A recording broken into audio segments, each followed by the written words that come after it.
wabarakatuh. Tagadul.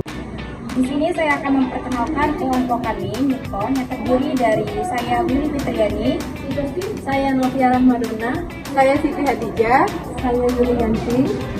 Di sini kami akan melakukan praktikum IPA, yaitu uji zat pada makanan, yang terdiri dari lemak, protein, karbohidrat.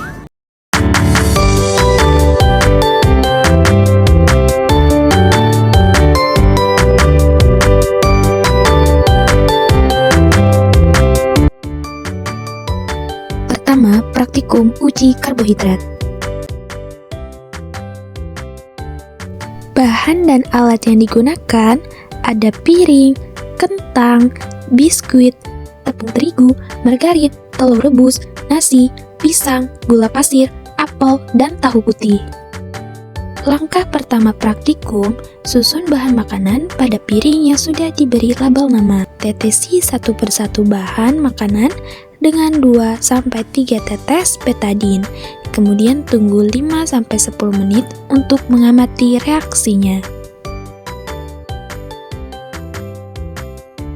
Setelah didiamkan beberapa saat, bahan makanan yang mengandung karbohidrat akan berubah warna ungu kebiruan setelah ditetesi betadine.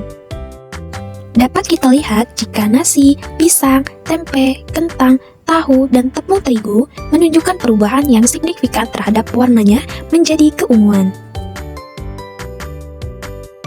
Kedua, praktikum uji lemak.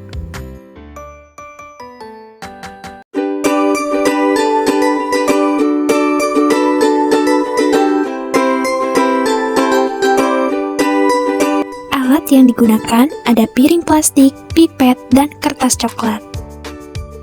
Bahan yang digunakan ada pepaya, kemiri, singkong, wortel, jagung kering, seledri, margarin, susu, kacang tanah, santan, air, dan minyak goreng.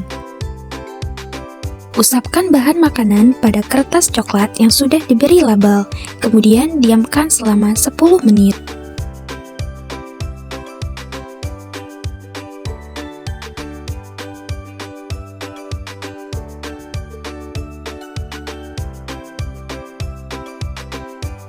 Bahan makanan yang mengandung lemak ditandai dengan munculnya bercak minyak yang menetap pada kertas buram dan tidak menguap setelah dikeringkan. Noda transparan ini membuktikan bahwa bahan tersebut mengandung komponen lipid. Setelah 10 menit, amati satu persatu kertas menggunakan bantuan cahaya atau senter. Bisa kita lihat dari praktikum ini, bahan makanan yang mengandung lemak ada kemiri, margarin, santan, minyak goreng, dan kacang tanah.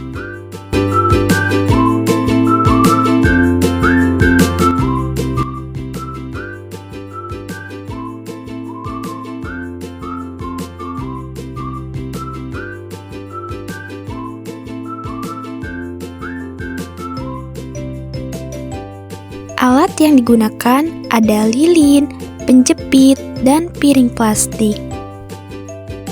Bahan yang digunakan ada roti, daging ayam, kangkung, seledri, bulu ayam, putih telur rebus, dan tempe.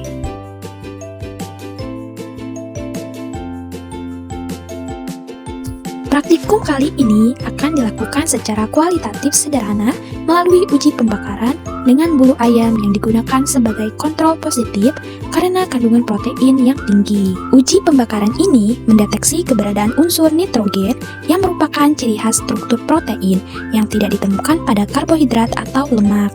Bahan makanan lain yang dibakar dan menghasilkan bau serupa dengan bulu ayam terbakar dapat disimpulkan memiliki kandungan protein yang signifikan.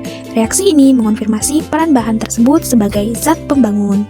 Sedangkan bahan makanan yang tidak mengandung protein atau hanya mengandung sedikit protein ketika dibakar tidak akan menghasilkan bau yang spesifik seperti bulu ayam.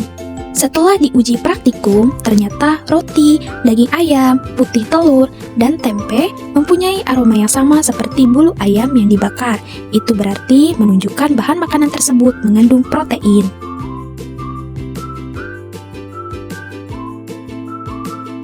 Kesimpulan yang kami dapatkan setelah melakukan praktikum ini adalah bahwa setiap jenis nutrisi, baik itu karbohidrat, lemak, dan protein, dapat diidentifikasi secara spesifik dalam bahan makanan menggunakan indikator atau reagen kimia yang khas.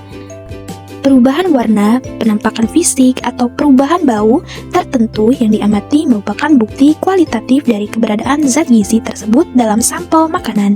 Perbedaan hasil uji pada berbagai bahan makanan menunjukkan bahwa kandungan nutrisi tiap bahan bervariasi.